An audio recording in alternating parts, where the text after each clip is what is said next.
trading is about knowing the field, foreseeing the opportunity,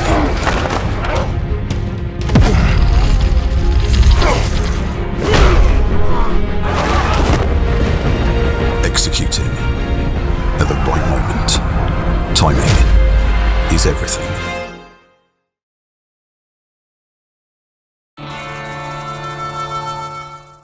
Hello Dream Team, and a very warm welcome to this week's episode of The Good, the Bad and the Rugby in partnership with City Index, our good friends who are the leading provider of spread betting, CFD and FX trading. It's good to be back with you once again. We're still on tour. We're in Birmingham at the Alexandra Theatre, and tonight we've got the one, the only, Mr. Phil Vickery joining us. But we're going to do a show that's a bit of a Hask special this week. You've been looking forward to this for a while. So we're going to put you in with two of your former English clubs.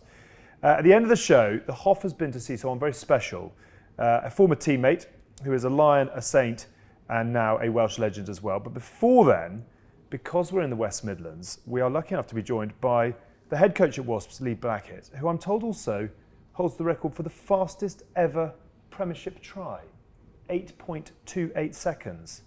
I did not know you had that gas in your locker. Were you offside at the kickoff, or? Well, 50 metres at that speed is fairly going. That was quick. Me at my best. Yeah. Back in the days when the wind was in the hair. On a good day downwind. When was My only try. Were you on a moped or something? Mate, I think what it was, we were playing Newcastle. I can describe it like it was yesterday. Because I genuinely watched it yesterday. Just remind the boys about, you got people like Wade who talk about try scoring records and everything. Well, I've got one, mate. I only scored one, but yeah, I've got one. Fastest, though, isn't it? I'm fastest. Yeah. So it must mean I'm very fast. It is very good of you to join us. I'm genuinely fascinated to have a sit down and a chat with you. And I want to get into all things sort of running Premiership Rugby Club. But how are you, first of all? Where are you at the moment? Are you D-Mob happy because there's one to go and you're nearly on your summer holidays? Or are you stressing about life in general? Where are you? Stressing. Are you? Until it's over, then I don't feel like it's the end of the season. I think we've had such a weird season in terms of we had 20 odd boys out. We had pivotal guys to the club out for the first half of the season. We didn't get them back till end of January. So it feels like the season's been in two bit parts and scrapping and fighting for everything we had.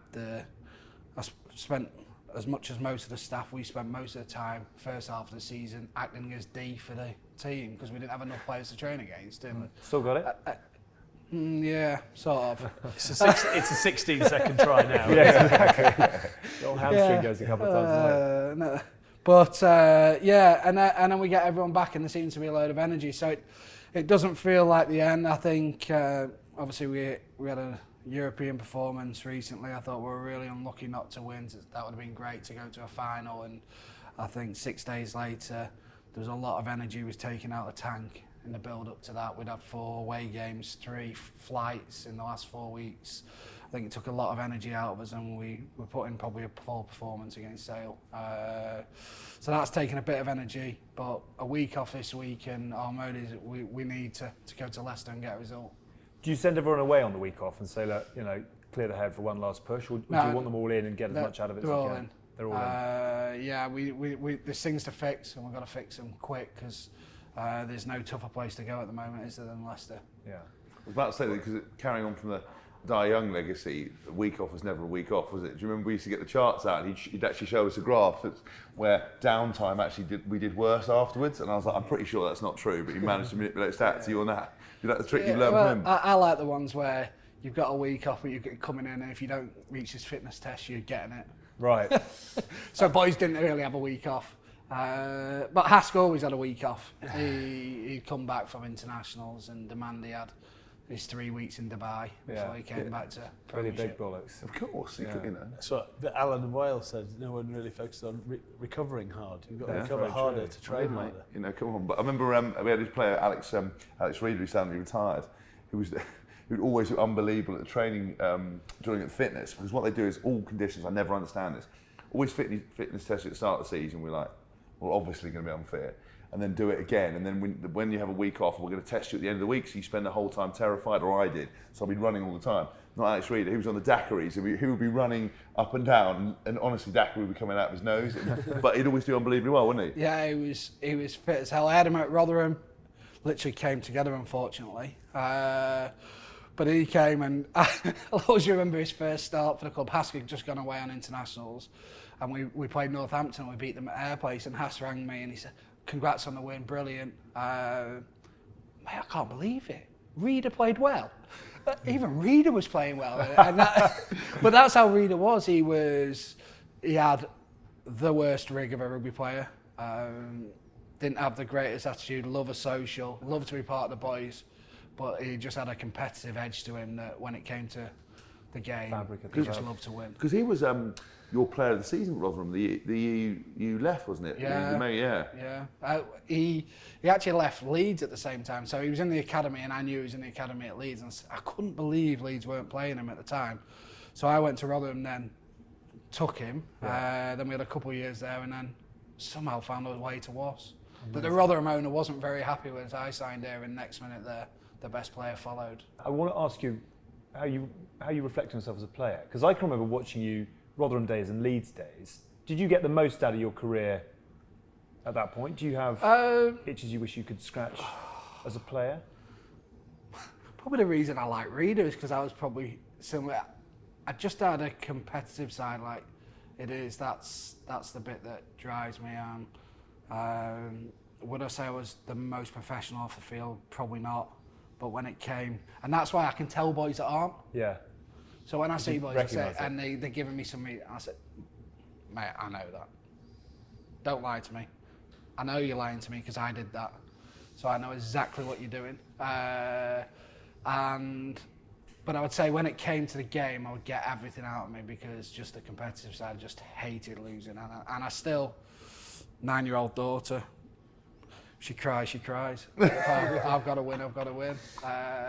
And she is exactly the same. And now I can't afford to lose because if I do lose, she rubs it in my face, and that's the bit that I'm crying then. Yeah. What do you challenge her on? Pardon? What do you challenge her on? Like, what would be where would the competition Ping start pong. on everything? Any game, anything. Really? Yeah, she's got this obsession at the moment, like last touch before bed. She's like, Oh, really? I'll be like led in bed, and next minute I feel this hand come to me, and she hits me. Shut up! I love that. It's just she will burns not let brightly. it go. I And then love- she'll be walking off, going, "Last touch before bed, I win." I'd love to know that that'll continue all through your life. Yeah. Old man Even when sleep you're and she'll 90. come- Yeah. So if you went on holiday and there was a table tennis table or something like that, you just get on. I'd smash at it.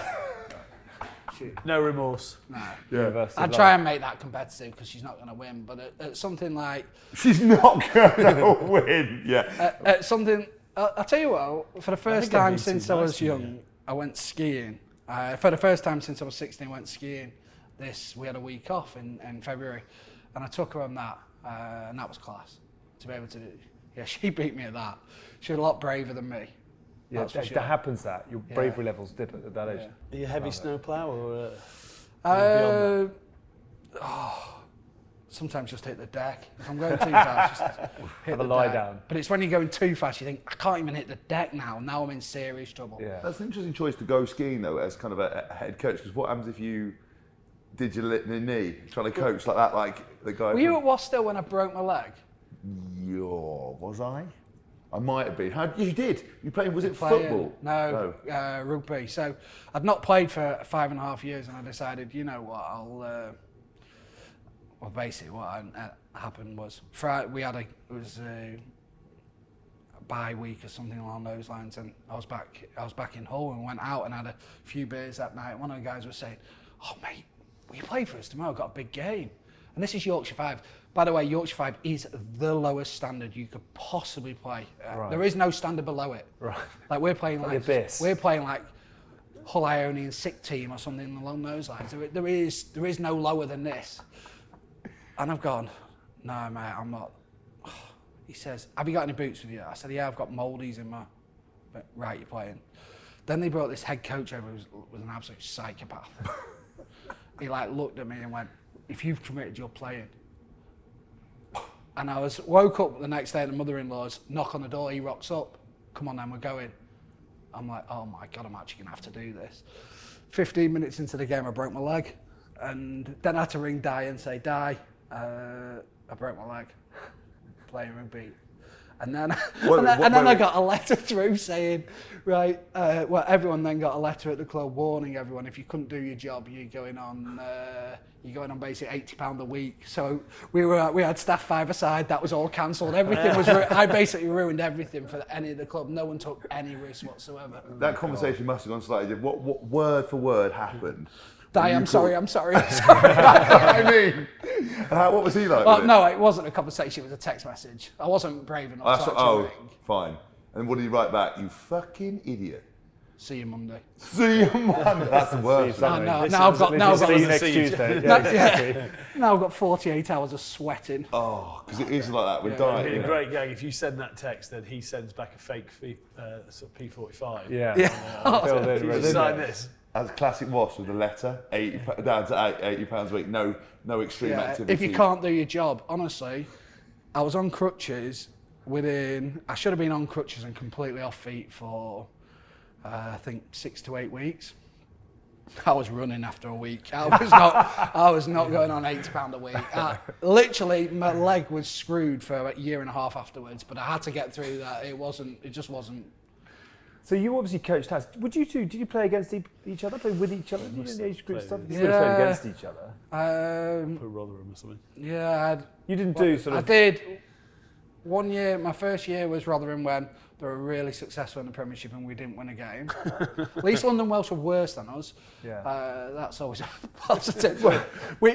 I've got a mini story on that one. I think we got something like four bonus points that year, so we had 4 points. I played, so basically the owner had a friend at Sheffield Rugby Club and he wanted all the young guys to go out on loan there. So he'd registered me to go there because he was trying to save them from relegation. So he sent us out on loan. I never trained there, never did anything there. Yeah. But then the next week I played Premiership Rugby and I was still registered I was basically registered out on loan. There'd been docked 5 points if it had come up. So I think underneath it just went, look, we'll keep it quiet. Not sure it's going to make a difference. Would have been sat on -1 point. What a very sad state of affairs. Should we grab a coffee? Yeah, just bring those in. Oh, well done. That is much needed. Thank you. Thank you very much. So, because you were Mr. Rotherham, I remember covering your games for Sky, and yes, it was some quite interesting days. Yeah, I think it was. I'll tell you what, Hask would have suited it up there. What was the owner? Owner was Mike. Mike Yarlett. So he was an interesting character. Yeah, he went it. So he was there in my first year. He did when I went through the academy there. He was there. He was there in my first year, and then the club went into liquidation. Yeah. I think Mike had invested loads of money, and it just became too much. The RFU didn't want Rotherham in the Premiership. That's how it felt to everyone up there. Or it's at least what we were told anyway, puppeted into believing, and that was where we were. So he gave up, and then the new owners came in, and credit to them.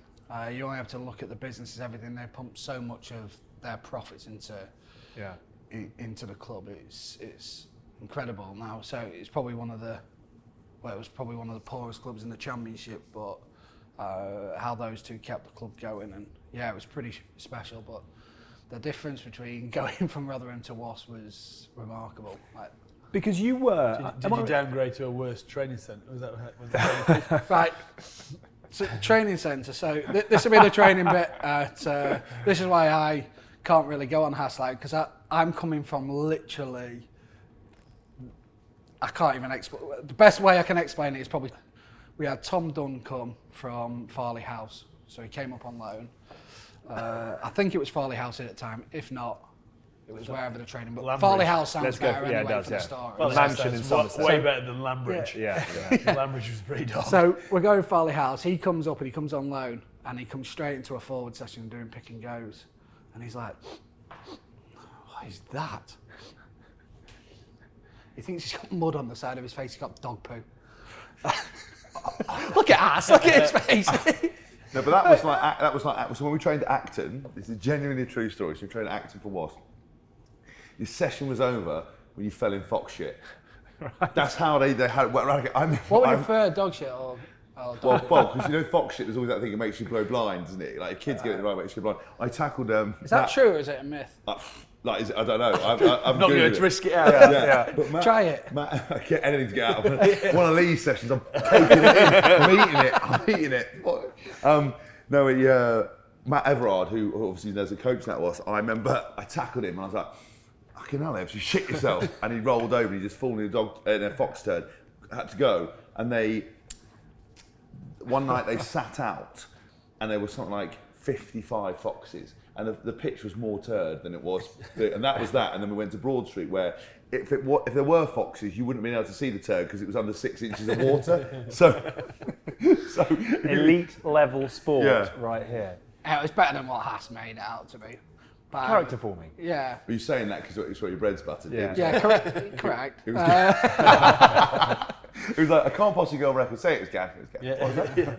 So how does he stay in a coaching role so long? Yeah. Oh, Play the always game. be wary of a man who stays through multiple regimes. Yeah. Rule number 1. I was just friendly old Lee. How did you therefore end up as? Because you were the youngest director of rugby in English top flight game, weren't you? Yeah. How did you get given the keys to Rotherham? Was it a case of last man standing? Did you always Honestly, know you both wanted? stories of Wasps and Rotherham are so weird. Like you think it would all big interview, everything like that. But in terms of Rotherham, I was there and I was doing a bit of player coaching in my first year with a head coach. He got fired. He fell out with one of the owners. He left in, let's say, October. Alex Codlin came in, then started coaching, and at February he was like, on this budget, how the hell? And the travel and everything, and he was getting frustrated with things, but it was mainly around the travel. He just couldn't do it with his family, so he decided to jack it in. So about February time, I'm sat there playing with all these guys, and the owner said to me, "You're going to have to do recruitment."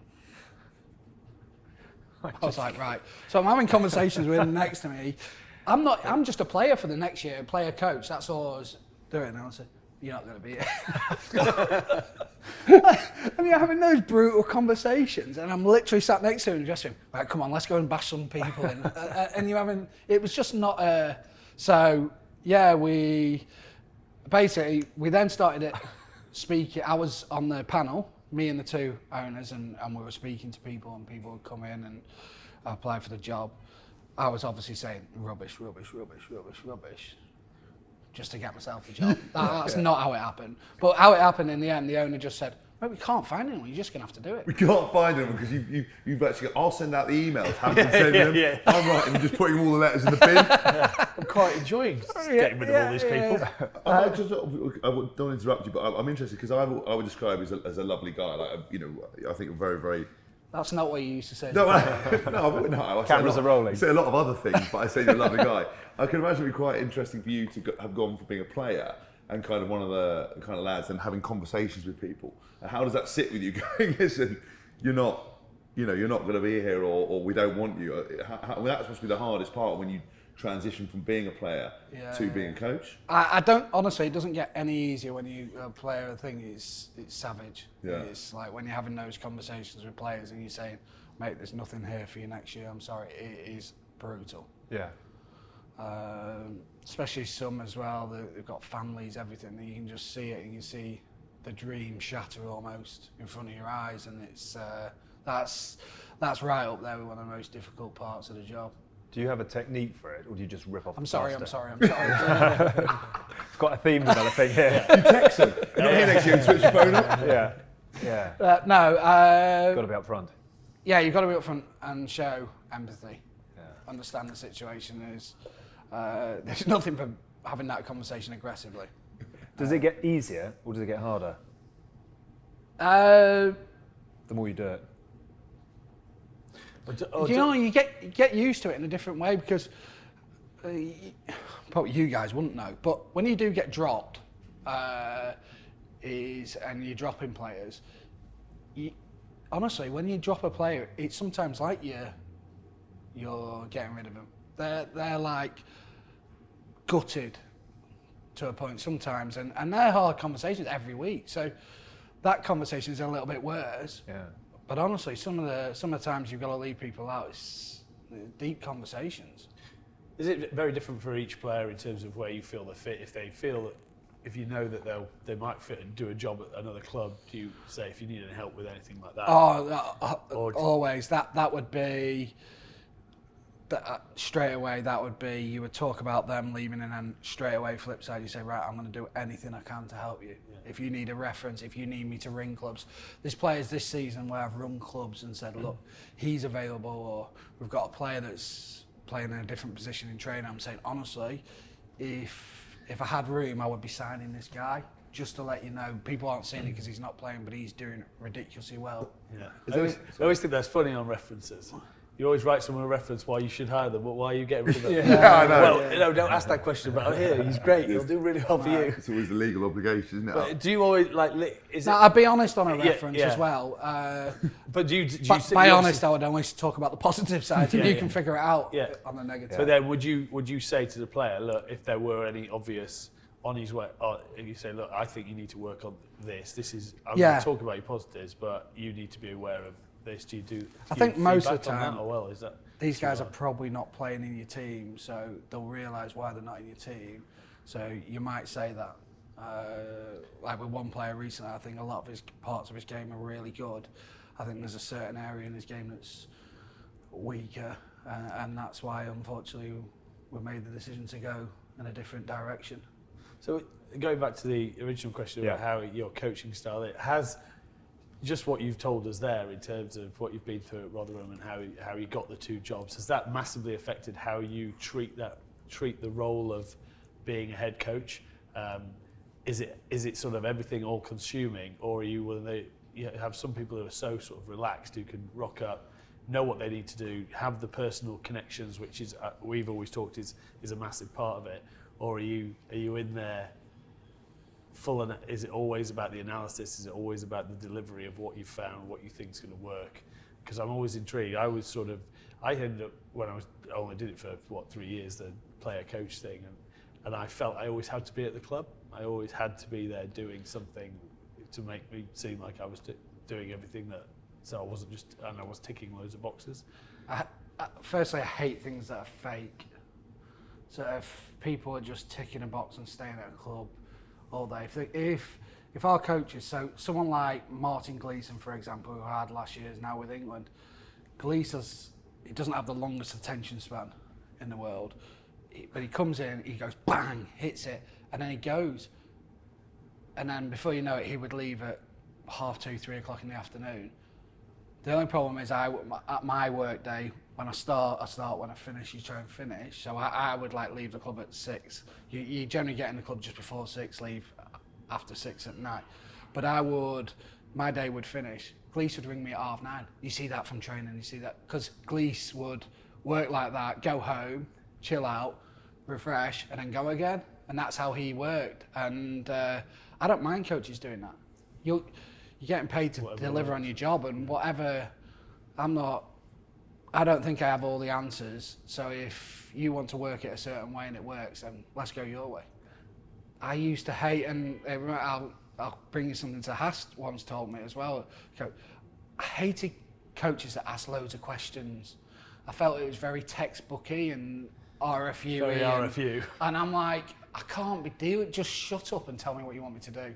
And so I, as a coach, probably am that way. I'm a bit more, right, let's just go and get it done. Right, you did that wrong, you did that wrong. But other coaches we have, so that's mine. And I feel awkward as hell. I sometimes ask questions and I feel really awkward asking them because I hated it as a player. So what I'll do there is I'll use someone else in the staff to ask that question and check for my understanding because it feels awkward. Dean Ryan loved doing that. Dean Ryan would go, right, what's the... Someone would say something. It's a great answer, but it's not the right one. You go around 10 people, you're like, you might as well have just told us. Hask came to me once and he said, and this was a good thing with Hask, he'd tell you the truth. And he said, Lee, why did you ask us that question? Stop asking that question. Because boys had run a really good line. And I said, boys, are we all happy with this line? We just went straight through and scored. It was a freaking stupid question. Hask comes in and says, honestly, we've just scored. Don't ask that question. Like, it is a good line. Just tell us it's a good line. And it was just from there. And especially now you become the head, you're probably a bit more, I can be myself even more so, that now you're just like, boys, great line. Let's move on. But I think from my perspective on it as well, it feels like on those moments, like you were being, in those early days, kind of, you weren't able to necessarily be yourself because you're working with different coaches and there's expectations for you to do in certain things because like you said, you don't mind your coaching staff doing things in a certain way, but others may have a routine and a way of doing it. And I remember that meeting, lads, what can we do better here? And I was thinking, fucking nothing. We've scored. And I said to him, look, don't, because then what could have had a better celebration. Could have had a better celebration. But then it panics you, because then you think, well, what could we have done here? Because by asking a question, you expect there to be an answer, when sometimes it's like a rhetorical question. But I certainly know. Some coaches love that though. They do. You're going, oh my God, what's he actually looking at here? He's asked that question. Some coaches love you panicking. And I'm like, oh, just tell him it's good. Move on. But I'm interested. I saw kind of, your coaching style, obviously in one aspect of it. But I remember a lot of attention to detail, a lot of kind of enjoyment around it.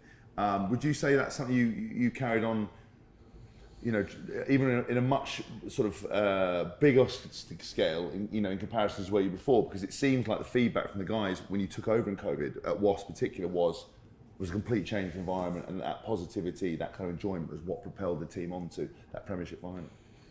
I think you had to know the group where we were, and there's a lot of guys passionate about the club. And they were just feeling the pressure at the time. The pressure would come on the boys, and you could see it. And if you're going to play the style Wasps were playing and throwing the ball about, the last thing you want is pressure and a lack of confidence. So tried to take that pressure off them and give them confidence, and it worked. And the boys, we had a great period before lockdown, 3 games where we won on the bounce, 15 points. And then you had people coming in the club and go, we're going to win the Premiership. I'm like, calm the freak down. We've just won 3 games. I didn't want to take it away from them. I didn't say that. But underneath, I'm going, are these guys mental? Seriously.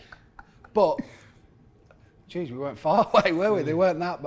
But there was that feeling going into lockdown. And then you looked at the boys and you were speaking to them during lockdown.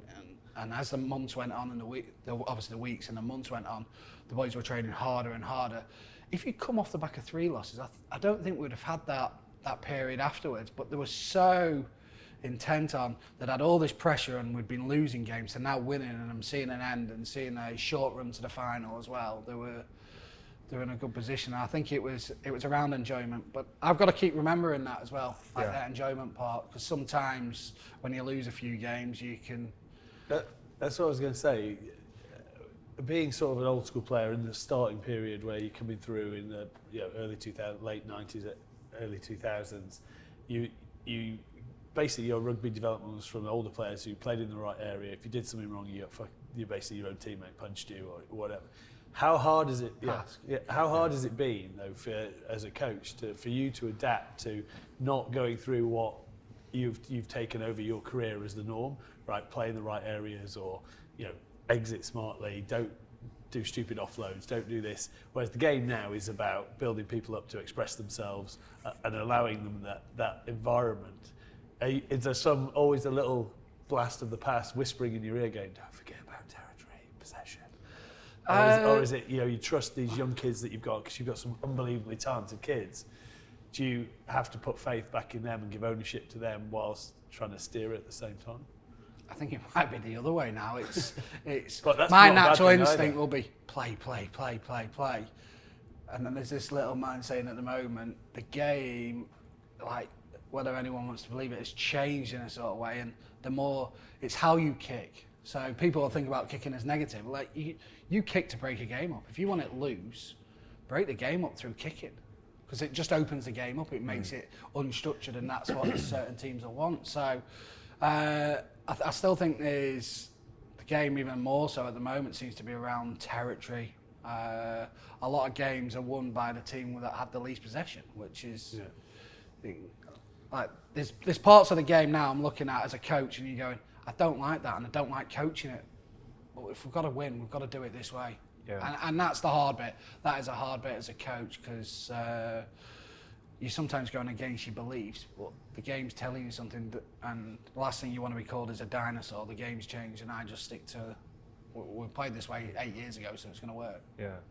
I want to go through some of the bits and the bobs that make up your day-to-day, but I actually want to ask you how you ended up taking over from Di. I mean, amazing job with Rotherham, and you took them to the playoffs. Was it 2 years on the trot with a 2-bit bob budget and an amazing achievement? Hask wage. Hask wage covered the whole squad. That's remarkable. But just very quickly, Must have been a big squad, wasn't it? Yeah. What did you learn from that period? I mean, at times it was held. That squad was held together by sellotape and blue tack and a staple gun in terms of how you're building a team there. It culturally was. I felt like we got a fair bit right, obviously. Yeah. You're looking back at it, it's savage. Like, we came to the first meeting, and the first meeting addressed the players, and sometimes you look back and you cringe, and I went, if you're any good, boys, you won't be here. Strong start. If I was any good, I won't be here. This is how it started. Imagine me coming into Wasps and telling Hask that. But that's what we were.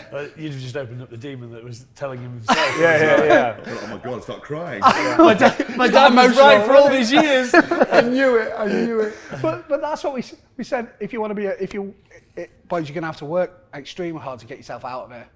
Yeah. Our facilities are terrible. Okay. Where we play isn't the greatest, but it's ours. That's what and we don't moan. Don't say, oh, we've got this facility, we've got that. They're all excuses. And we just accepted everything. We got on with it. And the boys loved it. And I mean, got on, we used to let the boys have beers on their way bus. They were like all basically 24 and under. It's basically a uni team playing in the Championship is what it was. And what did you learn during that period? That we were better than rubbish. I just seeing how the boys bonded, how tight they were, how hard they worked for each other. My biggest thing I would say is I can accept errors in games. I just cannot accept lazy people, and that's the one thing that drives me insane. Like I remember as typical facilities, we had to go to a school to train because we only had one pitch. That was where we played. So we were trying to protect it, so we'd go to a school in the winter. And one of the boys was lazy, and I've lost the plot. And when I lose the plot, I generally don't know what words are coming out my mouth next. It's always a swear word, and I don't know what. It'll always be followed by another swear word, and then another one might come out. And I don't know where I'm going with it. And you go red, quite a bit red. Yeah, red. Yeah. And it's just like, you just... and it's like, I was like, get to those trees and back and sort yourself. But I must have thrown 30 swear words in. And then I've looked behind me, and it's lunchtime, and all these kids, I've got over 100 kids watching a session. I've gone, oh my God. Sorry about that. Detention. Yeah. What about from a kind of a man management point of view? So like you said, obviously you've gone with the approach, almost the mob mentality. It's us against everyone else, that's exactly what it was. Which can always bomb people. Dylan Hartley always says that when they won the Premiership at Northampton, it was the mob mentality. They come in, fill you in, leave, them against everyone else. So that's obviously the basis of it. But from your man management point of view, what kind of lessons would you learn going from player to coach? Like throwing in 50 fucks into someone and then they just burst into tears, or they don't work. Were there any real key moments? So if one thing I'll do is try my best to treat everyone individually, but I'll always bring it back to the team. So, for example, a player at Wasps that I had, I would get into him in front of the team. If I thought he was being lazy, I would get into him in front of the team. That was like this player's worst nightmare. He hated it. But actually, the team needed to see me get basically on top of him in front of the team. Yeah. The team needed to see me do it and address it in front of everyone. But then, so I'd literally smack him around the face in this team meeting. Not actually literally. Not literally. But with my words. Interesting way to go. Yeah. Verbally. Yeah. And then the team would leave, and then I'd go and hug him and say, mate, I had to do that for the team. And I would try and address it and bring him back, because I'd lost him. But I knew I'd lose him.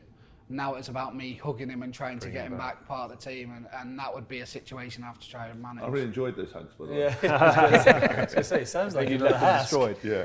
So obviously with Rotherham, you made more than the sum of the parts, which is a heck of an achievement. I remember doing some of those games against Bristol where you ran them very, very close when they had the wobbles trying to come up. When you came to move to Wasps, have you got someone making calls saying Lee's ready to make the move? Did they come to you and say, we like what you've done, we'd like to talk? How do you make that leap from Championship to Premiership? So at the time, there was only Glenn Delaney had ever done that, made that leap. So it wasn't something that happened. And I actually spoke to a club about doing their D in the Premiership, which is remarkable as I was doing the attack. I was head coach, but doing the attack at Rotherham. And then the Wasps, basically my agent rang me and said Wasps are keen, would like to interview, so I interviewed for the role. Someone obviously must have turned it down because I got it. But tell me more about that. That is sort of, it's a huge shot. Is that quite a formal process? Are you suited and booted? Are you tracksuit? Are you chatting with Di? Are you talking to senior players? I always worry about things like that, what to wear. Right. So I went shirt. So it's sort of halfway smart house. cash type thing. Yeah. Didn't want to go over the top. Shirt and black tie. Yeah. Well, it's Kev Harmon and Di that were in Oh it. God, yeah. What was that like, getting interviewed by them? Are they quite intimidating? Because Di is actually one of the funniest and one of the warmest human beings, but can also be this 165 kg fridge that just doesn't ice cool, doesn't give you anything. What was he like? No, warm and welcoming. Oh, was he? Yeah. Yeah. Right. Eases you in. Pull me in. yeah. What was Kev like? I always say, it's always... Kev, you know what Kev's like? He was just no. arrogant. He was just like, we're the best club in the world. You're joining the best. Here's your contract. My contract was by far worse off than I was at Rotherham as a family. Really? I should say, yeah. My missus had a job, so we moved Doesn't down. sound like Wasps. So yeah, but it was a job that you couldn't say no to. You had people like George Smith, who just obviously James Haskell, what a player he was. I'll tell you that. Yeah. George Smith, how good was he? Oh no, I was talking about you. You know, I know that, but also just as an aside, we're being serious with it. How good was George Oh, Smith? amazing. Oh my God, mate.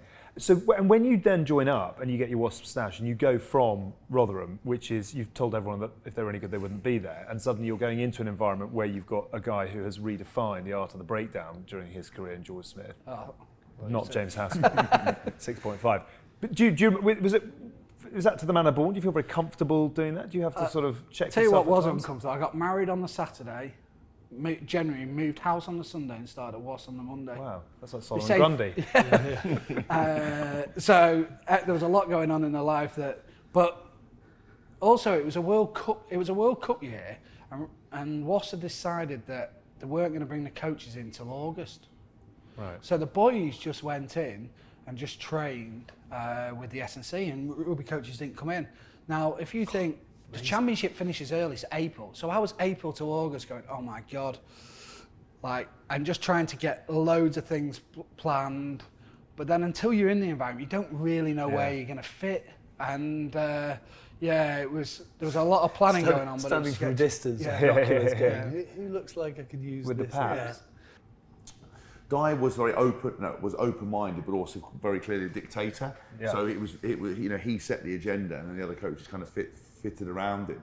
And I got on well with him, but actually it was nice. I do remember meeting Lee and coming in kind of that post World Cup, where actually, because it went so badly and there was so much heat, it was desperate to get back to play at Wasps and to do well, because I thought my England career was over and I was going to be the first time in my life that I was going to have to work with someone. And I met someone like Lee, who was great with attention to detail. Enjoyed the humour. Obviously, my default setting was piss taking straight away, because they gave you that. Remember, we had that really shiny tracksuit. You looked like you were in a bin bag most of the time, but it was a skin tight bin bag. it wasn't meant to be. It wasn't meant. It wasn't meant to be. And I just remember kind of the way we attacked, the way we wanted to play was with ball in hand. We wanted that fluidity, wanted to have the attention to detail, wanted to get us to have the ball in hand. And as a back row player, that's all you want to have. Yeah. And I thought it worked really well, actually. And we played some great rugby, because we went to that, was it 2017 Premiership final? Yeah. That was the first. The year I joined, we got to Premiership semi and we got to Heineken semi. Yeah, against Sarah. We lost to Sarah, didn't we? By 7 points. And we were playing kind of this really free-flowing rugby, and Lee was like forceful, but did it in a good manner. Yeah. You know, because again, as I said, Di did things in a very different way, but actually it worked really well, and I really enjoyed those times, and actually that coincided with me having probably playing some of the best rugby of my career until that 2000 kind of 2016 when I had the injury, did the 2017 Lions tour, and then post that year I then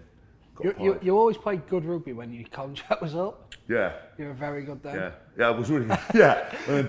We played Toulon. I'll never forget it. Toulon, and he came straight in. We just beat Toulon at home, and this is when Toulon were European champions, and we just beat them at home. Hask comes straight in, like throws the doors open. Right, Harmon, who Kev was doing the contract. You need to get the checkbook out now, pal. Does sound like Wow. something I do. No, And what was the reaction? He got the checkbook out. yeah. I'm like, Hess, no, fuck off, mate. We've got no contract for you here. And like that, you know, Southend. Is that a bit Southend? It sounds a bit Southend, doesn't it? Yeah. Yeah. It's the same as your northern. Yeah. Yeah. Pulls out a lot of accents at the moment. Yeah. We're not entirely sure where. But no, I genuinely really enjoyed that period of rugby. I think it was good. I was captain for some of that as well, which kind of worked really nicely until the boat trip, and then I was. Let's not go there. We won't go into details, but the scapegoat. You captained the Premiership final. Yeah. So the year after, when we got to the final, didn't you? Yeah. Was it that year that you? Yeah, and then never seen again. Yeah. Go back to your journey. So, assistant coach, COVID comes, Di leaves. How does that? I mean, obviously with Rotherham, you were last man standing, and they sort of gave you the clipboard and off you go. What was the process of moving into the top job at Wasps? So Di left 3/4 of the way through a week where we were preparing for Leicester. We had one session left, I think. And do you know at that point? Does he message you and say, "I'm out"? No. How do you find out he's gone? Exactly. My agent rang me. Basically, it was I want to say a Tuesday. I'd never done media. BT had come in. Yeah. We just never did media. It was always Di did media. So Didn't you once do media and then we wouldn't stop taking the piss? no, that was a Sky game. That was a different. Oh, was it? Yeah. We still never What stopped did you taking the do? piss. You did. No, I did take the piss. Yeah. What happened? You did ski. I just won't say the reason, mate. Let's move on. We've all had our moments on that I channel. remember what it was now. It was the England job question, wasn't it? No, so they asked whether Steve Borthwick was going to England. Yeah. I knew he was going to England. Yeah. It was common knowledge with Yeah. him. Quite often, journalists will say things, but if you're in the rugby, you know, don't you? You've been told, mate, he's going. He's signed a deal, he's going. So I said, look, if England come calling for Steve, he's going to go. And so the next day it was all, well, if England calling, you've got to go. And you've got this knob jockey just turning to me and going, if you're England come calling, you've got to go. And that's all I got from her. And then Di would pop out behind me and go, Yeah, it was like, it was coming at me left, right and centre. Thanks for that memory. I completely forgot Don't about worry, I went home crying and He's I was beginning to go upset. red, so I can see the eruptions on its There's a lot way. of swear words coming in at the it. Sorry, I interrupted you. Yeah, okay. You'd never done media before, you were saying? Yeah, so we I think this was on a Tuesday, and on the way home, my agent rang me and said, mate, I heard Di's leaving. I was hearing rumours last week. And I said, it's honestly the strangest thing that's happened today. I know we just beat Worcester, or we just beat Bristol. It was one of the two. Yeah. I think it was Worcester. And it was like, the strangest things just happened. They've just come in and asked us to do media. I've just done BT, and Cozzy's just done radio. And so I think nothing of it. Because he said he thought it was happening the week before. That's what he just said to me. So go home, wake up in the morning, CEO sends you a message saying, can all the staff please meet me in the office at 7 o'clock? And at that point, you know. Di's office, and then you go, hold on a sec, this has never, ever happened. So more or less, that gets confirmed, and then we get told that he's leaving. And then they sat round there, and then other parts of the staff leave, and it leaves the coaches. I think Luke Bowen was there, Kev Harmon. I think it might have been us as coaches. And Steve, who had just joined the club, CEO, turns around and says, so, boys, not all of you can be in charge. I just need someone to take interim charge. And at that point, Martin Gleeson boots me under the table. He gives me a full-on Yeah, size 10, straight and like that. And before he's even finished his sentence, Glees goes, Lee needs to do it. And then Cosy went, yeah, I agree. And ticked straight away, yeah, I agree. Steve turns to me and says, can you do it? And I said, looks like I'm going to have to. And honestly, that's how it all happened. And then we then went and beat Sarries, like just one of those games when everything goes through. We scored 60 points. Everything went for us that night. We were lacking in form, lacking in everything, but you try a chip kick, it comes off. Everything came off, intercepts, the lot. We then went to London Irish and won. And then the CEO starts speaking to me and starts going, well, we've got a pot for this. Maybe it's better we keep you on in sort of that role and spend more on the players. I bet you were like, no. So you don't know how much you're going to charge, yeah? You were like, we could do that. There's no such thing as a bad idea, but how about you tell me, and then we'll get some extra money for the players. Yeah, and then we beat Gloucester at home. Then we go into lockdown, and he starts briefly talking about. But honestly, it wasn't confirmed within probably 2 months into lockdown that I was going to carry on doing the job. And that's when, so I'm basically running things and not knowing where it's going to go on, not knowing what the staff, we were changing the staff where we were going to go, and I still didn't know whether I was going to do the role or not. There's a theme developing here, which is that just sort of seems to happen and away you go type thing, which is... Yeah, I'm one of these people that I still play the lottery now because I'm sure I'm going to win. Yeah. I just think I've got luck and I'm sure I'm going to win. If you do, I might get a beer out of you one day because I haven't seen your wallet. Do you message Di off the back of an incident like that, or is he gone and he changes his so number? he spoke. Honestly, the biggest thing was I obviously text Di as you'd expect everyone to do because honestly it did come as a massive shock. Yeah. The biggest priority straight away was Thomas. Really? You think if his son's in there, he's going to be hurt. Yeah. And yeah, he was a priority. So me and Cos, Ian Costello went and got him straight away. So as soon as I left that meeting, it wasn't go and address anything else. Yeah. It was, where's Thomas? Let's go and find Thomas. Because he was the priority. And again, it's that you got to understand where he would be at that time. You got to show some empathy for him. His dad's just lost his job, and he's probably hating everything to do with the club. And so, look, Thomas was unbelievable throughout, and good luck to him. Obviously, he's leaving the club this year to go to Cardiff. Yeah. So obviously, you absolutely good luck to him. So you get the gig, and then you begin to sort of morph into the head coach role. At what point did you feel? What point did you get the corner office, I suppose, and get your feet properly under the main desk? Do you have one of those at Wasps, or? Well, asking no, Di's office was upstairs, and as soon as I never went up there. I was always in with the coaches, and that's where I feel like I am. Since we've moved to a new training ground, probably got a bit big time and got an office there and. Coffee machine and pot plant and secretary. And get people to bring me stuff. And nothing like that. Just because I can. I'll tell you the great thing with the office. My office faces the changing room doors. I'd love to say we designed it that way and it was all reason.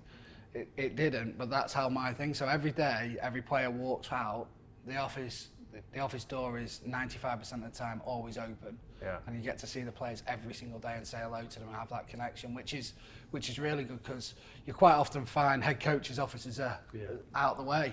Mine, they've got no other options. So sometimes when you're leaving boys out and saying sorry again, you're having that awkward conversation, but actually gets it out of the way. Yeah. Right. Yeah. Hask would have found the back door out. I'm just climbing the window. Yeah, don't get it.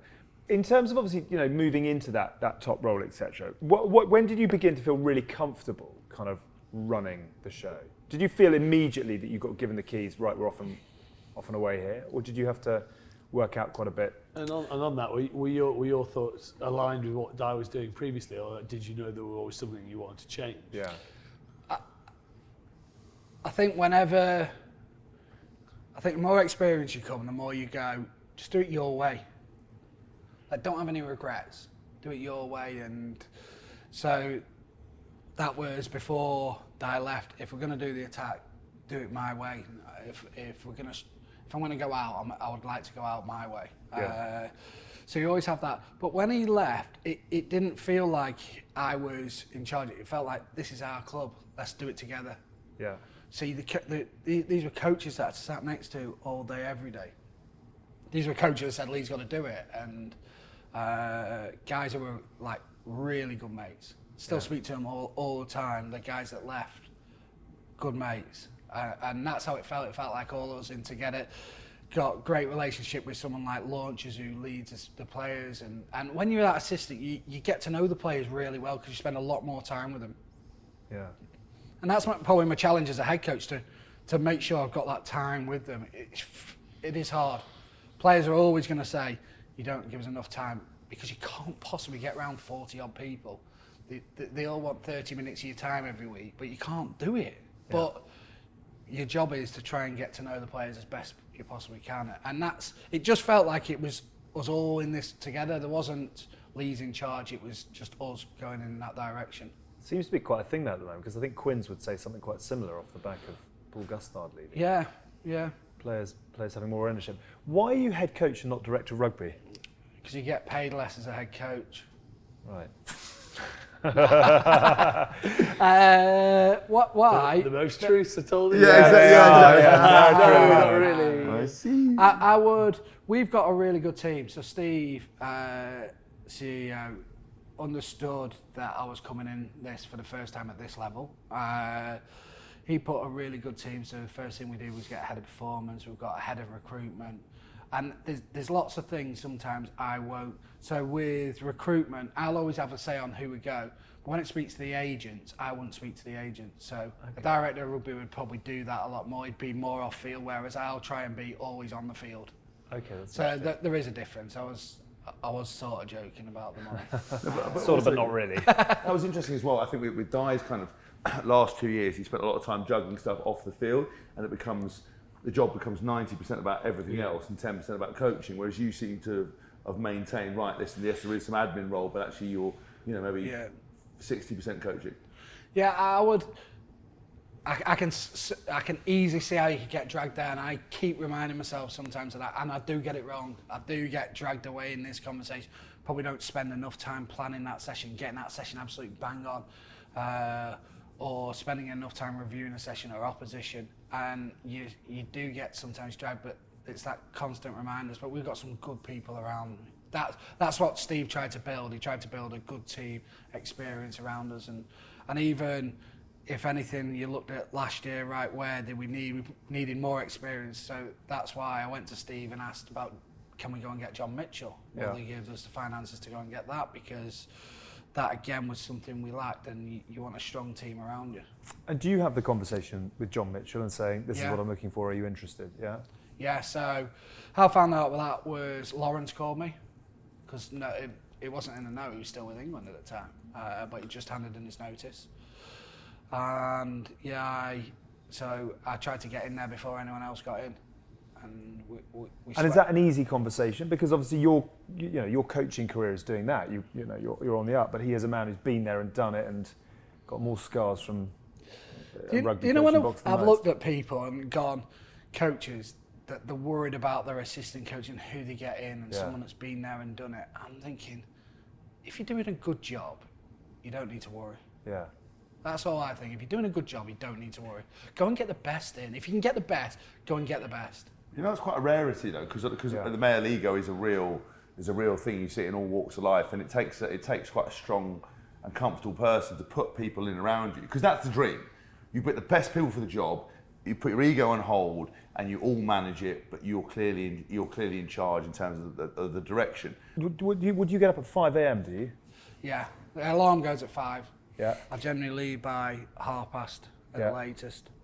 And what are you doing from 6 a.m? Eating. Was it Di who had the bowl of sweets? No. Di, he used to get his food brought up, didn't he? But he had like the Alan Partridge, he had the bigger plate, didn't he? He had a 15.5-inch plate while we had normal ones. When we went on an away match, he walked past what he thought was like coriander soup, carrot soup, put it in, put it back to the table, peppered it, ate it, And then one of the lads went up after him and realised it was custard, and he ate the whole bowl down of custard and went up for more. Like, that fucking bowl of custard. Dipping his bread in it. Yeah, so you're in at 6. I mean, is every day intense, emotional, stressful, or are you able to ride that wave? There's different days. So Monday, I would say, the review day is by far the most intense for me personally. Yeah. Just because you go in, review the game with the staff. You've had loads of conversations before this meeting. You review the game with the staff, sharing things that we're going to work on. We talk about the week. We sometimes will even get onto what the side's potentially going to look like. We won't announce that till later in the week, but we'll have an early start. Talk about each individual player that played and the things we wanted to go after. You'll come out of there and literally we will roll out of that straight into a leadership meeting.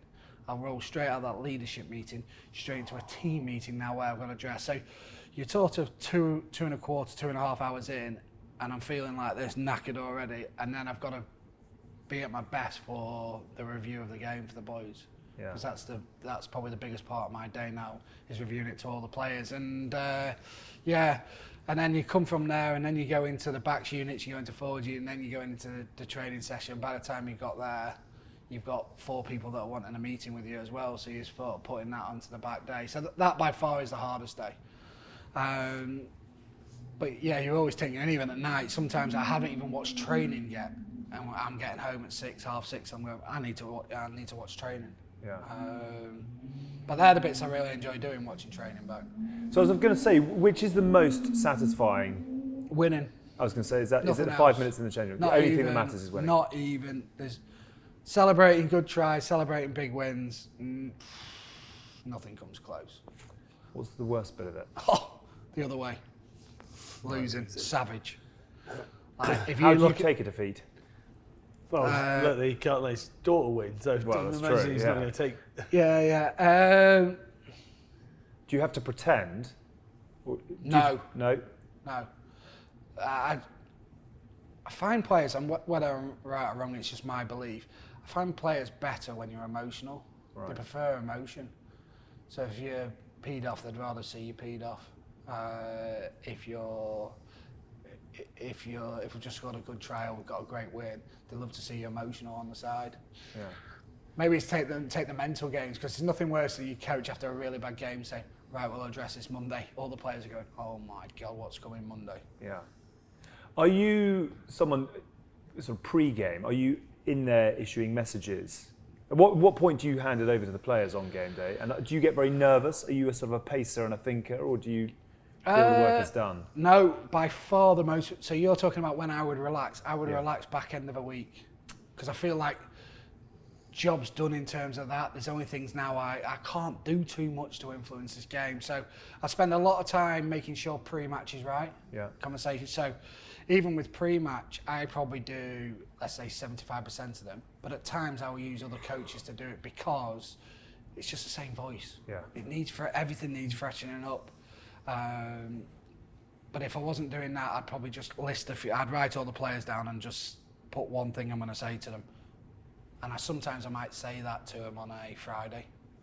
Most of the time I'll say it to them in the warm-up or just before they go out, and I'll just say one thing to them, so it'll be like, Hask, please try and catch this. And he never listened. Never listen. You try catching with fingers that are like, his fingers Yeah, like this bent. This narrative about my hand has got so out of hand now. It's People not that that I started- coached you. Yeah. Yeah. That's your moment there, all right. No, it's honestly because people seeing highlights and go, fucking hell, you actually were quite good. And I was like, yeah, I was really good. The other thing with Hask, I will say this because he's asked me to say it, is I say to youngsters, I remember when he retired, I said it in my message, and I meant every word. I still tell youngsters now about James Haskell, there's this perception of you on the outside which is different to actually the rugby player. He may have been, as soon as he drove his Range Rover as JCB out the training ground, he may have been into James Haskell mode, promoting himself and doing everything he can to earn his millions. But when he rocked in, he was into rugby and he was intense, and he would demand, like he would listen to anyone about his game, and he got the most he could. This guy could not catch a ball, but did he work on it? he worked so hard on it. He ran like he was stiff. He couldn't move. He looked. This guy got 70-odd caps for England because he did everything he possibly could be to be the best rugby player. He was first. He was almost first on the training field. He was definitely last. Extras you'd have to do with Hask. You'd be like, freaking hell, Hask, let me go in. It's getting dark. You just have to tell him he could earn some money somewhere else and he'd be off. He was the last of the training. He worked so hard and it would be anyone. Remember like Dan Biggar? Yeah. Like we had our fitness coach and he's going through Hask's game with him on his defence. Because if Hask's thinking, even if I get one gem from this that makes me 0.5% better, I'm going to be better. And that was this guy's mentality. And I say it to younger guys, honestly, this guy maximised his potential. He just wanted it so badly. Hask is into rugby. That has to be a T-shirt. I know, it goes against everything you've spent the last 2 years saying. But also, but then I feel like it was a compliment, but also kicked me in the balls. It's like when most people give me that. He'll give you a hug afterwards. Exactly. I love you. Whack. Quite right too. So, I mean, in terms of sort of stress levels, and because I'm fascinated to know how much this sort of lives inside your head type thing. Is it all consuming 24/7 for 11 months of the year, or are you able to switch off at various points? No, it's consuming. The only time it's not actually genuine, I found it better with life, and it's just something that's happened, is my daughter now she goes and she's just started playing rugby. She's 9 years old. She swims 3 times a week, and that's actually my only time that I can switch off, because I go and just watch her, and that'll be the time. But if you think you can be someone that do this job and just switch off, you're wrong. You're going to get phone calls all the time. Yeah. You've got to have the ability. So, what about off season? Like when it comes into off season, will you genuinely down tools for a period, or are you going to have to work prepared? I'll try to, but like even last year I went on holiday and we signed Viva Fita in that time. We signed Nizam Kara on holiday. John Mitchell was done at 2:30 in the morning in the hotel. I was walking up and down on my own in Greece in a hotel, just trying to get John Mitchell. That's what you told your wife. That was the reason. I snuck out the hotel at 1:30. Yeah, I'm signing John Mitchell. Really? You've got WKD in your hand. Yeah, why have you got loads of stamps on it? That would have worked with Mitch, because he would have been like, we need to go sup some piss. Yeah. Do you compare notes with other head coaches and DRS? Do you ever drink with George Skivington after you play Gloucester? Do you? Yeah. And how open and sort of transparent and... They're all different. So some will be very open, some couldn't be more closed if they tried. So who's really open? Skivs would be open. I would find the younger guys are probably a little bit more open. If there was something that happened and I wanted to ask someone, I would go and ask. So I'd be quite open and going and asking. So, for example, this season there was a feeling we weren't doing enough contact in training. Hask would hate that, and I'm always a believer of you don't need to do that much. It's not. The guys get battered at a weekend, and that's that empathy for the players again that you come back to. Like they're getting battered. You can't ask them to do it multiple times. So and everyone will Gloucester do that, Exeter do that, and you're like, right, I'm just going straight to the director of rugby. I'm going to ask him a genuine, straight out question, and you find most teams are doing next to nothing. Really? Yeah. In terms of forwards, will be doing more in scrummaging, but how many times do people go live? They don't go live that much in training. There is always a nice feeling of being underprepared in some ways, in that physicality side of it. Be a bit nervous, it switches you on way better. We played a Premiership final, so no one will everyone forgets what happened in the Premiership final. We had a COVID outbreak the week before, 2 weeks before. This was, and I think we had 8 guys come out. Then we had another COVID outbreak. We then got tested back end of the week. We had another 3. And then he turned to us and said, one more COVID positive, you're out of the final. Wow. So there was a gap week, there was a European week. So we came in on Monday, and it was, our whole thing was, what were we saying? Get ahead of, fast start.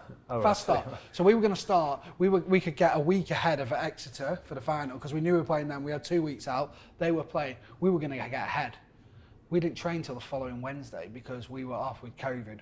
We came in to test on the Monday, got our results Tuesday, and if one person was negative, we were gone. We were out of the final. So imagine the pressure on the boys.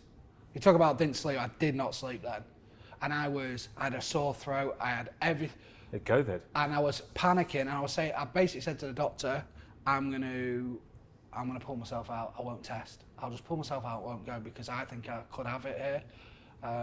It was just because I wasn't sleeping.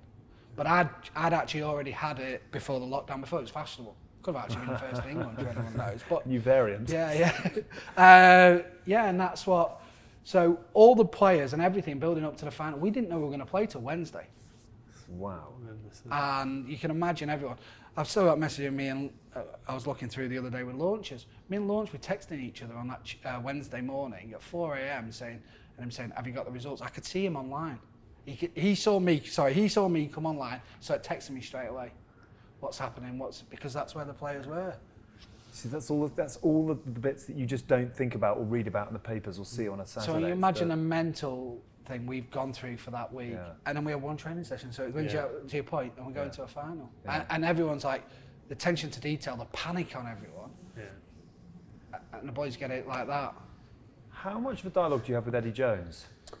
We have a fair bit with the coaches. Probably speak to him. I spoke to him twice this season. That would be the most I've spoken to him in a season. Really? That would be I'll probably speak to the other coaches more. And he calls you to say, I'm looking at X, Y, Z, or you call him and say... He comes and sees, in, says, so last week he comes in, he talks about Launchbury, Jack Willis, Barbary, who were in the squad. Yeah. He says, I'm likely to name these 3. And I've got these 4 that are on the radar reserve list. And he starts talking about a couple of others that he's just got written down, so a couple of younger guys. Interesting. And ask for your opinion and your feedback and... Yeah. We as a club want people to play for England. So as much as it can hurt you in the short term, I know the more we've got playing for England, the more chance we'll have having a better team. And when it comes to big games, as long as you can get there, you're in a better position for it. Interesting. And I know, like, England just drove Hask. Yeah. Like, it drives players. Interesting. What are your ambitions in the game? My ambitions are to win something with Wasps, because I sit there with a Joe Launchbury story at the start of this back end of last season. He talked about Thibaut Clement, who was with us he was in our squad. We got him from Loughborough. He played literally 4 months for us. Toulouse then sign him, but he stays with us till the final. He leaves us, goes to Toulouse. So he was within 6 months. He'd been involved in a team that were in the Premiership final. He'd then played in a top 14 and won the top 14 in the final. And he played in the Heineken Cup and won the Heineken Cup. And Launchers turned to me and went, this kid playing for Loughborough a year ago and has won more things in the game than I've won. And that hit me hard. I've been with Joe for 7 years. Like, I want Joe to win something in a Wasps jersey. The club means everything to him. And I want these other players in it. And now we've got such a nucleus of younger guys that are just Wasps through and through, have come through. I want these guys to get that feeling of winning something at the club. And that's my number one drive, and I'm not thinking beyond. Everyone talks a lot about salary cap, and therefore, if you've got ambitions to win things, what is your view on the salary cap as it currently is? It's a tough one because I see it from loads of different perspectives. If you're from the perspective of winning stuff and being competitive in Europe, then the higher it is, the better it is. At the moment, we're not losing any English players. So no club's losing that. So that's not the difference. There's more English players playing in the Premiership. The bit that you are losing is those foreign guys, your George Smiths and those. So they're the ones. Maybe in that sometimes it's the difference. You see Exeter beat us in the final couple of years, but they just added to that squad, didn't they? With a couple of gems, your Stuart Hoggs going in and players of that calibre. And before you know it, they've propelled themselves from being up and around there. Yes, they'd won it once to going and winning a double. So I would say, in terms of that side and winning things in Europe and potentially having a better Premiership, I think the salary cap going up would be a positive. In terms of clubs, though, let's look at from a club side. There'll be several clubs out there that don't want it to go up because they can't afford for it to go up. They've lost so much money during COVID, it's fully understandable. So when it's not your money, it's easy to say, yeah, get the cap up so we can go and sign as many players as we want or get potentially better squads. But I think we've got to also look at the big picture for the club. It's competitive as it's ever been though. Like you look at us this year, it's 9th in the Premiership, and we've won as many as we've lost. Like normally when you win 50% of your games like that, you'll find yourself top 6, if not pushing top 4. Yeah. Like everyone can just beat everyone. It's never been as tight. Do you think that's a bit of the ring fencing thing this year? Well, I was going to say promotion and relegation, yes or no? It's hard because I've been in the Championship, but I can fully understand it from a Premiership point of view. If you're in the Premiership, where you are, you say, no relegation. If you're in the Championship, you go, we need promotion and relegation. Yeah. It's you can see the benefits. What do you think the long-term impact is? Honestly, No relegation. we don't talk about relegation. Wouldn't come into my mind. It's all about looking up, trying to be there. Yeah. It doesn't affect the way we play. Like, are we any because of no relegation? Do we play? Are we a bit more open? That's a myth. People just want to win. Like, they'll find any way of winning. I don't agree with the shackles on. But having said that, if you're at the bottom of the league, it might be a lot different. It might be, let's just play your youngsters because it doesn't matter. Type feeling that might actually happen if you're in that position. Final question. Open checkbook. You can sign any player in the world right now for next season. Retired or You couldn't afford You it. already said I can't catch. You definitely couldn't afford me. You can go anywhere in the world.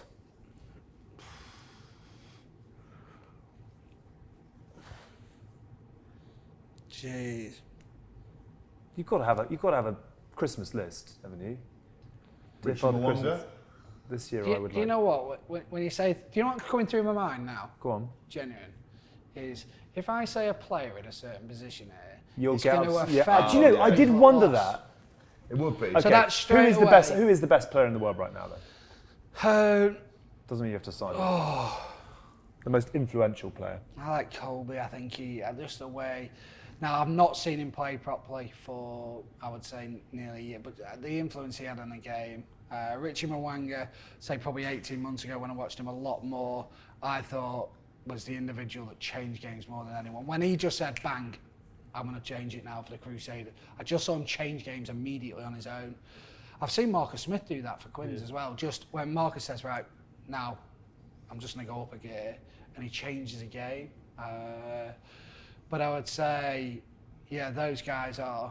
But I'm not going to. I'm not going to nail one because honestly, that's what went through my mind. You've already straight away. offended your back three and your 10s, Yeah. so that'll be a long queue outside I the office don't think tomorrow. you'll It'll probably be quite nice with the way you try and play as well. Yeah, Dan Robson's going to be upset. I love Dan. I think Dan has been. I can't. Better than believe- Dupont. Not necessarily I better than- definitely think. But I feel he's missed out. That's why he's on still so in the many- job. I feel No, he's you see missed it. out on a lot of him and Ben Spencer and someone like that have missed out on a lot of I caps. agree They are with Dan quality Robson. players. You're right about Dan Robson. He Played well at 10 for England, didn't I he? played so many years with him at Gloucester. And Yeah. He's he unbelievable. never really had his chance. Instinctively, there's not many better. Yeah. Like when he's just jumping out and running, he can just make games happen. But I would say, if you're talking now, and we've just listed a few names, I think the way Dupont sometimes at the moment is unplayable at times. The amount of stuff we had to do when we played them around him, and then he wasn't playing. I was top off going down the road. You don't want to see that. Oh, God, But yeah, He's when- been sick and crashing cars. It was good. Hey, Chunk, do the truffle shuffle. What a note on which to end. It's been really, really enjoyable. Thank you very much for a fantastic insight into the stresses, highs and lows. He's an easy man to follow. Yeah, look, I mean, I think Lee, one of his best qualities is his personability, his communication with players. I genuinely asked a number of Wasps players, I won't embarrass them by saying them, when Lee took over, I said, flipping hell, it's going well. Well, talk to me about this. He said, he's brought back the enjoyment, he's brought back, the confidence, he's made an environment where we feel like we can express ourselves and play, and it coincided with getting to a Premiership final. And I've talked many times before on the podcast and in my books about kind of It's not rocket science to understand how to get the mentality right with players. It's harder when you're on with pressure. It takes a confident person to be able to deal with that, because you put a game plan and you lose 2 more games, suddenly you're looking over your shoulder. And do you die? Do you live by the sword, die by the sword? Or do you change your mentality? And I think I love what Lee's done with that. We always got on well. He helped me be a better player. I could catch a lot, and he helped me kind of run some pretty good lines, and it coincided with the Dummy form lines. Dummy lines, yeah. Dummy lines. Yeah, there was a lot of that actually. But no, I really enjoy it, and I think I wish them the best of luck. I think Wasps will always have a place in my heart as an amazing club, and I hope that they can kick on. And they were so close to getting to a final, and I think good things happen to good people, and Lee's a good person. Oh man, do you miss characters like this? Or is life a lot easier now that we've had to take him on? You need characters like Hask. If you ever got him where he was stuck for words, you could just see his mind. So sometimes you'd get into it in front of the boys, and you could see the boys loving it because it's Hask. And then you could see his mind ticking. And I just used to say to him, "This is where you shout a lot louder than me, Hask." And as soon as you say that to him, he's like, and he couldn't go anywhere. He would just stay quiet, and then he'd come back to me later with his line once he finally figured it out. Text it to in the morning. He's talking shit. He was buried 99% of the time, and then by the end of it, like, mate, please stop having a go at me. Oh, that never happened, by the way. Right, we'll let you sort this out once we finish recording. Enjoy your summer. Are you going anywhere nice? Got the speedos in the bag and ready to go? I hope not. Even with that last weekend, it looked like we were out to play. I still daren't book anything just in hope. So at the moment, the missus will be looking somewhere for us. We hope whatever is to come goes extremely well. It's been really enjoyable, Lee. Thank you very much Thanks for indeed. having me. As we mentioned earlier, we've actually got a bonus bit of content for you now as well, because Hask took a little trip down memory lane a couple of weeks ago to go and see, as we said, one of Wales and Saints' finest. This was you going back down memory lane with an old teammate, Dan Biggar. Enjoy.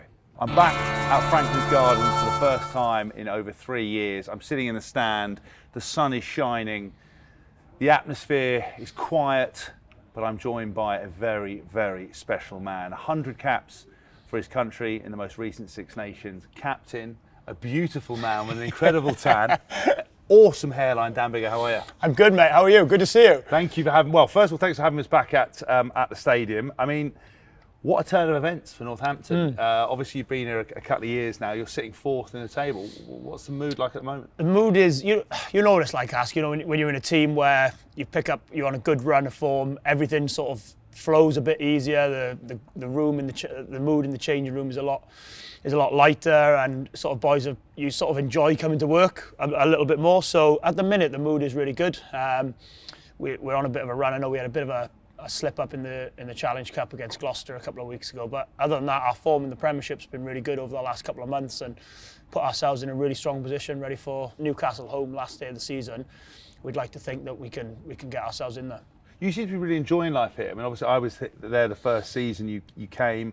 Obviously, your professionalism and how you are kind of speaks for itself. But have you enjoyed your time at Saints? Yeah. Do you enjoy it? What have you found kind of culturally about the place? I've loved it here, Hask, to be honest. I've loved I suppose it's a challenge, somewhere different as well. I didn't want to be that player where you finish up for one club for your whole career. Not that there's anything wrong with that. I just felt like that was never going to be me, and I wanted to experience something different, see how different clubs run their days and their schedules and things like that. But the biggest thing for me has been I've improved as a player, I think, because I think Sam Vesti's been brilliant in terms of how well I think he makes a player better every day, and that's what I felt here. I felt like coming into training every day, there's an opportunity to get better every day and improve as a player, whether you've got sort of 100 caps for your country, or whether you're one of the young academy guys coming through. There's an opportunity to get better, and there's no egos here whatsoever in terms of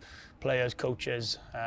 So it's been great. I've loved it. I've loved living up here as well, in terms of we're living just between Oxford and here, and so convenient for getting around, sort of maximising the sort of, get up to Manchester, Birmingham, London, bits and pieces like that. So I think when your whole life is happy as well, you tend to enjoy coming into work a little bit more as well.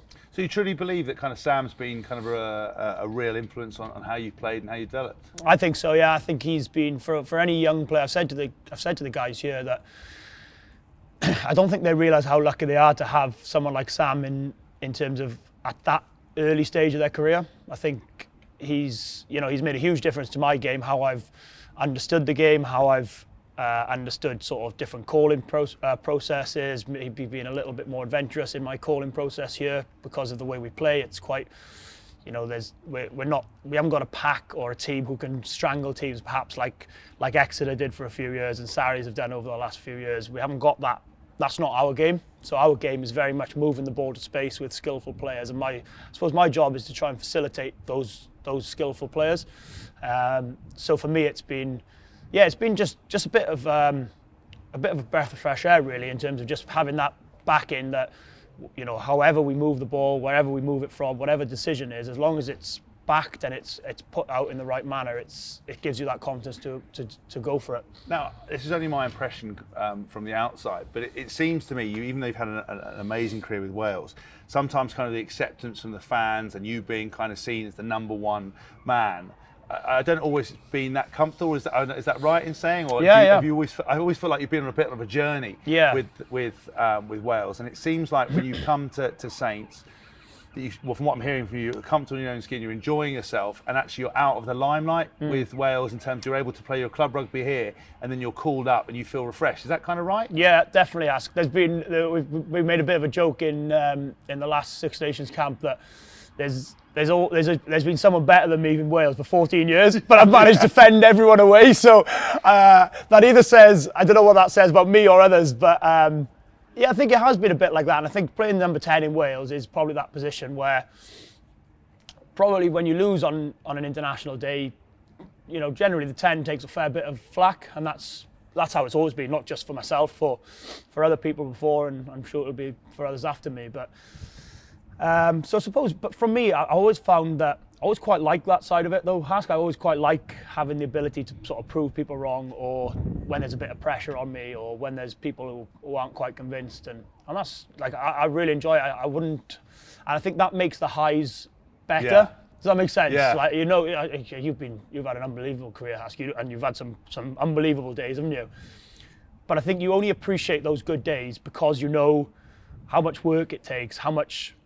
I suppose how bad the bad days are as well, and you're always sort of looking to prove people, and that's what's been for me. I felt a huge amount of pride and happiness and things when you achieve good things. I was really pleased to get to 100 caps, but almost the biggest feeling for me was almost a bit of vindication, and I was really glad to prove perhaps people wrong over the years. Yeah. So as much as that may be slightly negative, it was almost that's kind of been quite a big factor for me in terms of vindicating. And like you said, coming here, it's kind of, I've been looked after really well here in terms of it's been, the coaching setup have been great. They've backed me. And I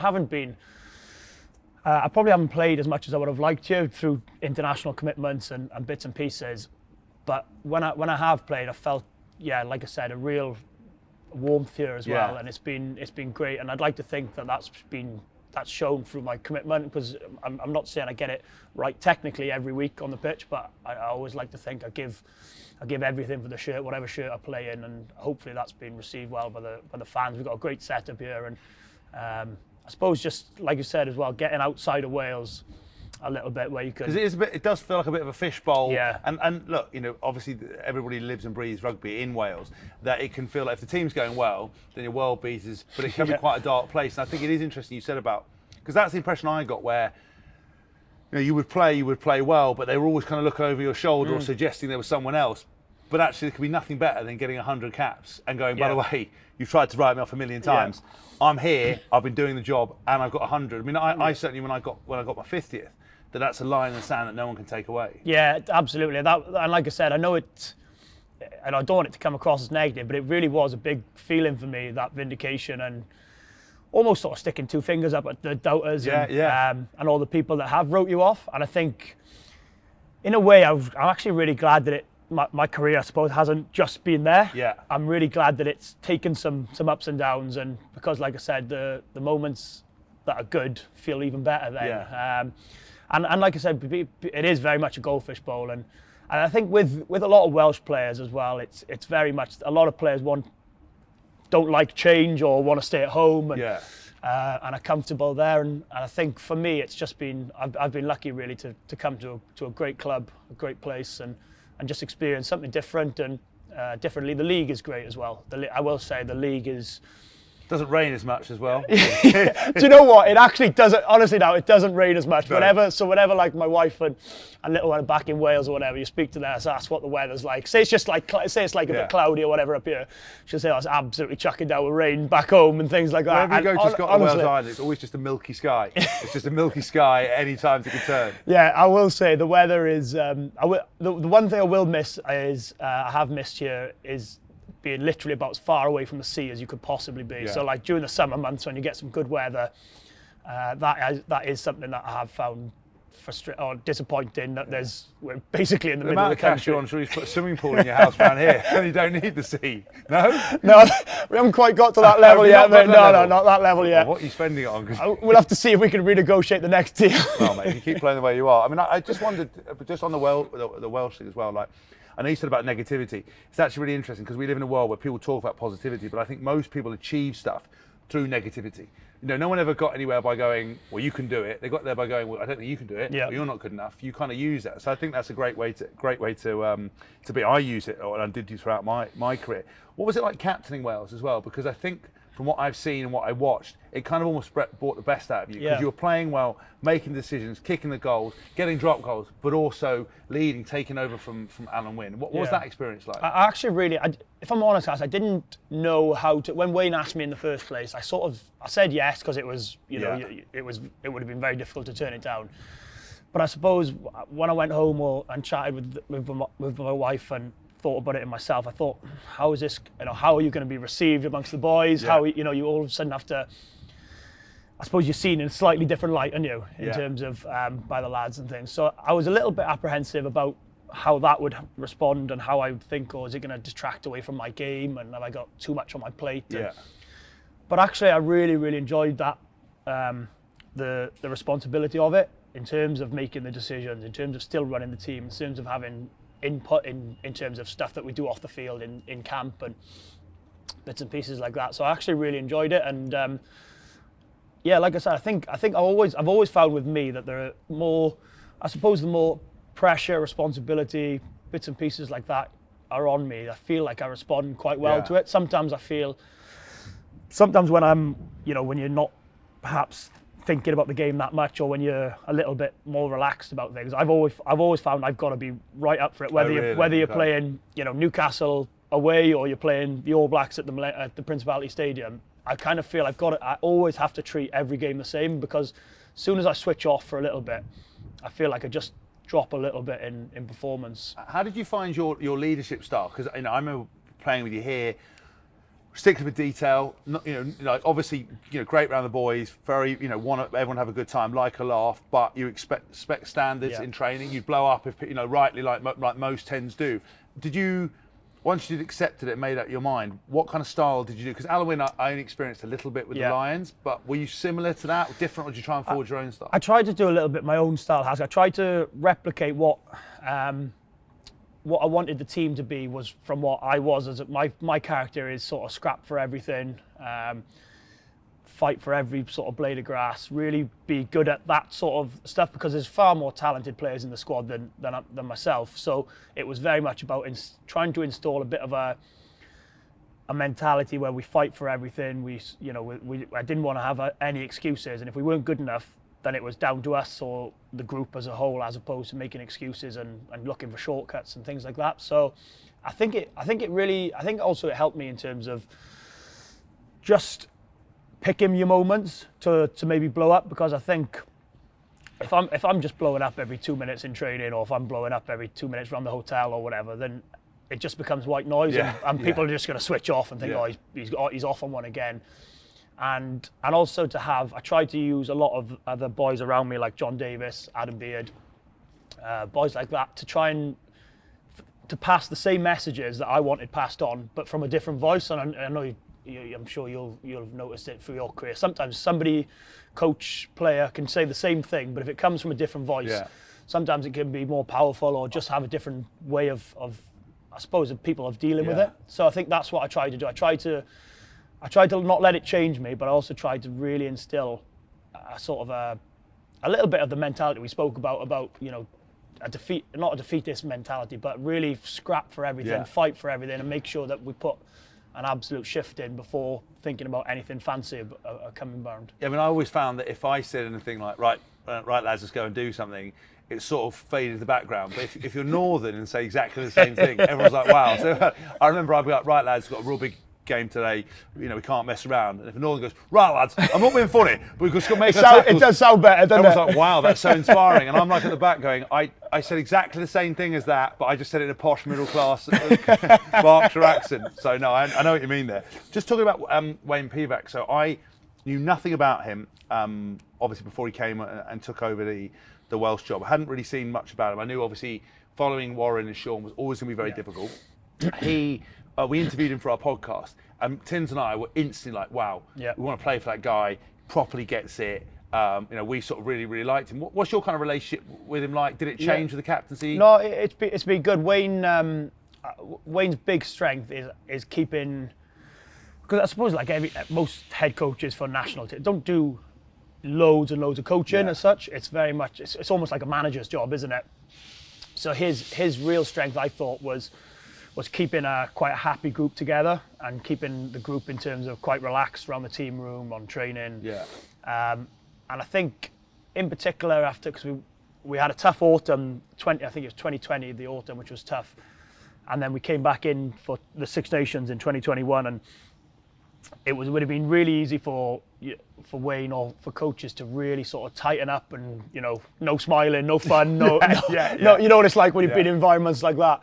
But he actually sort of went the other way and really encouraged us to be sociable in the team room in terms of, especially during a COVID period, it was always going to be a bit more difficult. But he was really, I thought that was a big part of Wayne. The success we had was in terms of keeping the boys quite relaxed and allowing the boys to have some real quality time, as opposed to really sort of turning the screw and putting a bit more pressure on the boys. So that was a really good part. And I think Wayne is, I think we've obviously made a lot of changes to our team over the time Wayne's been in charge. I think hopefully he's sort of found that whatever his best team is now, and I think we'll look to sort of really get some continuity in selection as opposed to maybe swapping and changing. But I think for me, certainly Wayne's been really good in terms of, you know, played a lot under Wayne and really been quite open about things, and like I said, kept things quite relaxed, because I think that's important. You know what it's like when you're in a camp environment. You can't be rugby. 100% all the time. 100% all the time. Out, So I think that's been a massive strength of his. Where do you think Wales are at the moment? Because we talked about before the Six Nations, we said France the team to beat. We felt Ireland were there or thereabouts, England were there or thereabouts, and we said actually, we looked on paper, yes, there were changes. Wales still got a great number of players. Scotland now much more strength and depth, you know, players across the way, and it kind of finished like we said it would. I know obviously England were lucky in that last game against Italy. I mean, where do you think this team could go? Are they in a good place? Are you excited? I mean, obviously the last weekend was really disappointing in terms of the Italy defeat. That was a real tough one to take, I think, for a lot of, you know, for the whole group really. I think we like you mentioned, there's a lot of players that need to come back, and I think we're probably not quite in the position of perhaps a France and England and perhaps even Ireland, where you lose a few real key men. Because you've got a lot of guys with a ton of experience, but they are kind of near the top end now. Yeah, exactly. And I think it's just about making sure. I think it's been good for us over the last year or so to develop a little bit of strength and develop the depth of players. But ultimately, you're judged on results internationally, and over the last campaign, results were good enough. So we're gonna be under a little bit of heat. But I think. Did you get much of a backlash, by the way? Because I was away in France, and I remember I was in a bar.